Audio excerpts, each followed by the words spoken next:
mondiale.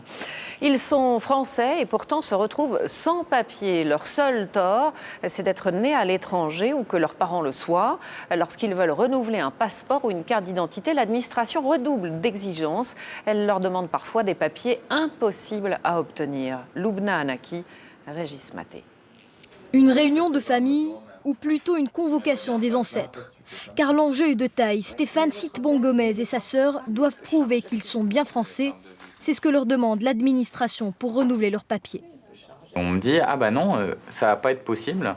Vous êtes français, mais vos deux parents sont nés à l'étranger. » Donc, dans ce cas-là, ils me montrent une petite case sur le papier. C'est un tout nouveau papier imprimé. Vous devez avoir un certificat de nationalité. Et ça fait déjà 5 ans qu'ils cherchent.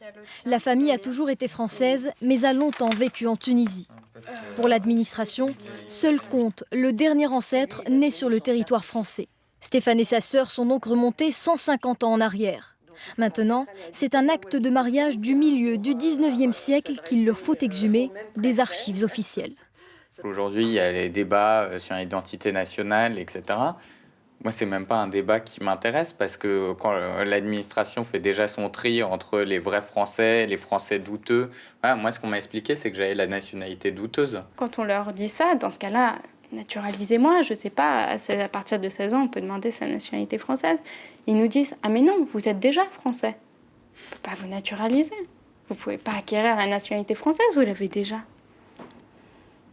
Mais il faut le prouver. Zèle administratif, pas seulement. Pour ce cabinet d'avocats spécialisés, la question est purement politique. C'est un problème de suspicion. En réalité, la loi n'a jamais changé. Les règles de la nationalité, elles sont clairement établies. C'est vraiment le climat en fait général et ce souci de lutter contre l'immigration qui, à mon avis, amène à ces difficultés pour les gens. Louisa Ferrier est dans une situation plus compliquée aux yeux de l'administration. Ses parents sont étrangers. Elle est née dans l'Ariège et a toujours eu des papiers français. Pourtant, il y a un an, le tribunal d'instance refuse de lui renouveler son passeport. On m'a dit, au regard des papiers que vous avez fournis, vous n'avez jamais été française. Vous êtes une erreur. Ah oui, vous êtes une erreur administrative. J'ai beaucoup aimé ça. À 55 ans, Louisa est aujourd'hui une Française sans papier. Impossible de sortir du territoire ou encore d'obtenir un crédit. Chaque année, ils sont plus de 130 000 à demander un certificat de nationalité française. Le ministère de la Justice qui gère ces dossiers n'a pas souhaité répondre à nos questions sur ces cas. Environ 20 000 dossiers sont rejetés tous les ans. On l'a appris tôt ce matin, l'ex-femme de Bertrand Cantat se serait suicidée. Christina